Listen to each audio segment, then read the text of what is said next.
Hi again everybody, welcome back again di Altcoins Update. Dan di Altcoins Update kali ini kita akan bahas dua koin. Jadi yang pertama saya akan bahas Litecoin, and then the next one kita bakal bahas Titan Swap.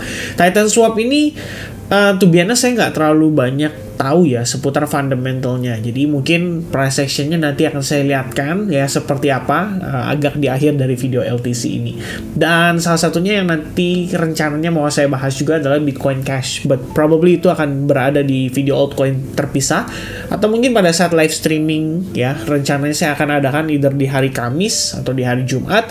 Jadi masih dalam nuansa liburan, teman-teman bisa santai sejenak sambil yang nikmatin live streamingnya. Jadi buat teman-teman yang baru banget datang di video ini ya, make sure kalian klik subscribe untuk channel ini dan supaya bisa dapetin info update seputar kripto, terutama Bitcoin day by day basis. Oke, so guys, kita langsung masuk aja ke LTC. Apa sih yang menarik dari LTC ya? Secara fundamental saat ini informasi terbaru seperti yang kita tahu, IDX Market ini adalah salah satu crypto exchange yang baru di back atau di support atau ya mungkin ini kayak semacam konsorsium ya, bukan konsorsium ya, istilahnya kayak kerjasama antar beberapa institusi tradisional yang cukup terkenal.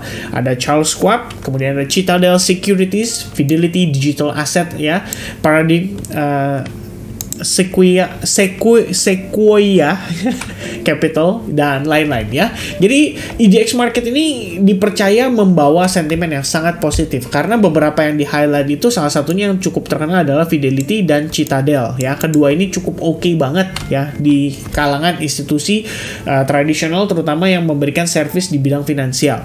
Jadi dari platform ini mereka menawarkan hanya transaksi untuk institusi saja ya, dan baru ada 4 aset yang bisa ditransaksikan yaitu Bitcoin, Ethereum, Litecoin, dan juga Bitcoin Cash. Jadi Litecoin pun dapat tambahan sentimen positif. Itu faktor pertama. Faktor kedua adalah halving ya. Jadi Litecoin itu perkiraannya adalah 34 hari 4 jam dari sekarang untuk dia melakukan yang namanya block halving. Jadi reward yang dihasilkan untuk Litecoin itu akan dipotong setengahnya. Dan ini berarti ya sebenarnya konsep halvingnya Litecoin more or less mirip-mirip sama kayak Bitcoin ya. Jadi ini mungkin banyak yang menjadi sentimen sangat positif untuk Litecoin selama ini bisa bertahan dari tekanan jual. Ya, kenapa saya katakan demikian? Kalau teman-teman cek di time frame daily sebetulnya untuk Litecoin. Litecoin itu slightly better dibandingkan dengan altcoins lainnya. Ya, jadi kalau kita ngelihat di sini sekilas ya time frame daily, kita tarik seperti ini. Ya, sebentar, saya mungkin munculin aja kayak gini kali ya biar lebih enak teman-teman lihatnya. Nah, di sini kita akan keluarkan for example Gala ya. Look what happened with Gala ya, di compare dengan si Litecoin ya. Gala itu sudah create lower low, Litecoin create higher high. Oke, so itu adalah satu poin untuk Litecoin. Kita cek, kalau Waves nggak relate ya, karena recently dia nge-pump ya, cukup signifikan. Kita cek misalkan Sandbox, sama dia create lower low di saat Litecoin create higher low. Oke, itu sama ya, satu ya. Kemudian kalau kita cek lagi, for example misalnya OP juga sama, dia create lower low di saat Litecoin create higher low. Nah, jadi sebetulnya baik itu secara sentimen maupun price action, saya bisa katakan bahwa Litecoin di sini kelihatan jauh lebih bullish ya, at least dibandingkan dengan kripto-kripto atau altcoins yang tadi kita sempat jadikan perbandingan. Sebenarnya ada contoh lagi seperti Link misalnya, kemudian ada FTM, kemudian ada Near USDT juga sama ya, di sini create lower low. Tapi rata-rata intinya ya teman-teman, kalau secara majority atau secara mayoritas di compare dengan Litecoin itu masih lebih better.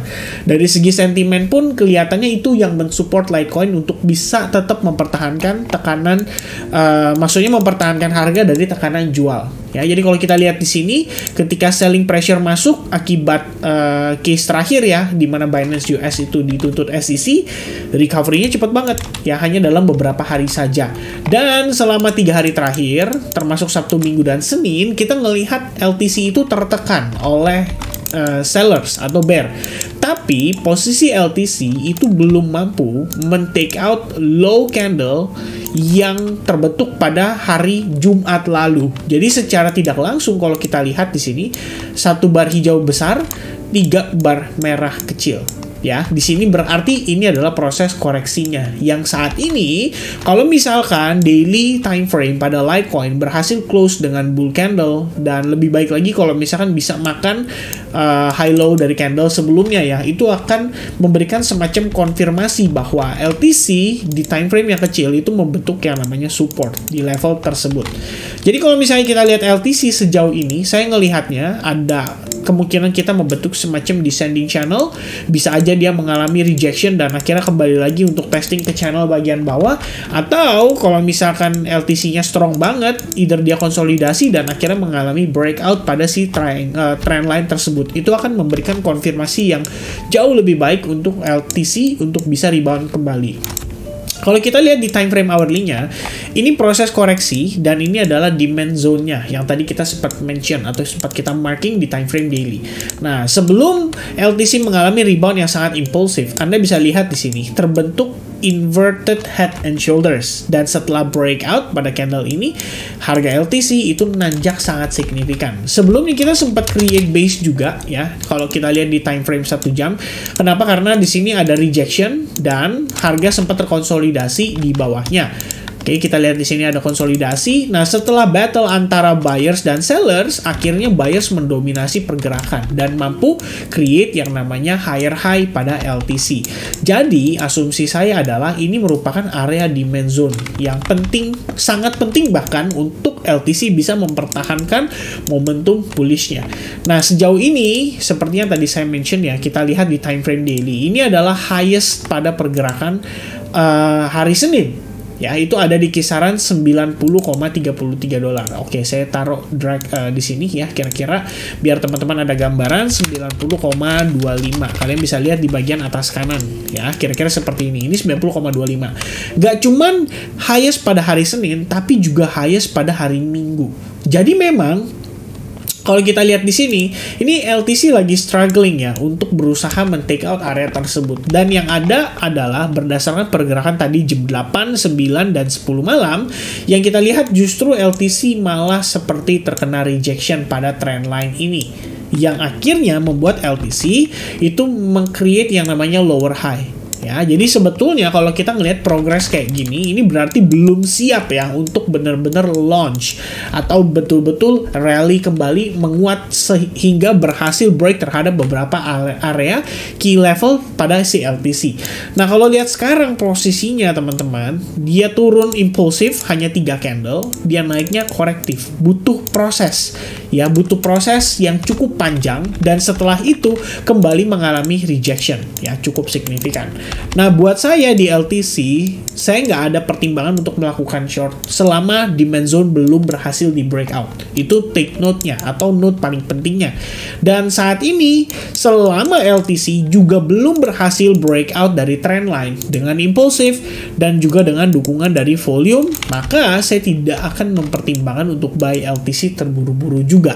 Jadi yang saya butuhkan adalah konfirmasi break dari trendline, kemudian konfirmasi break dari si resistance sebelumnya. Nah, nanti kalau dia berhasil break, teman-teman bisa entry pada saat dia melakukan retest. Oke? Jadi sejauh ini itu setidaknya menjadi planning saya lah ya pada LTC. Saya juga sama lagi pantau LTC, berusaha untuk bisa nge-catch momentum breakout-nya nanti pada saat itu terjadi, dan semoga saja ya ada opportunity yang di-present dan mungkin nggak pada saat kita lagi jam-jam tidur. Jadi pada saat market lagi aktif seperti di sesi Asia atau mendekati sesi New York. Alright, so itu dia pertimbangan saya untuk LTC. Secara sentimen masih oke, secara struktur dan price action juga masih oke, masih mempresent setup yang cukup oke untuk entry long juga, tapi dengan catatan breakout harus terjadi supaya lebih terkonfirmasi. Oke, nah next one teman-teman, saya pengen bahas sedikit Titan ya, Titan USDT. Ini banyak banget yang request, saya nggak tahu kenapa tuh biasa, tapi saya akan coba untuk lihat ya, kira-kira seperti apa. Oh, oke. Jadi price actionnya juga kelihatannya kurang begitu ini ya.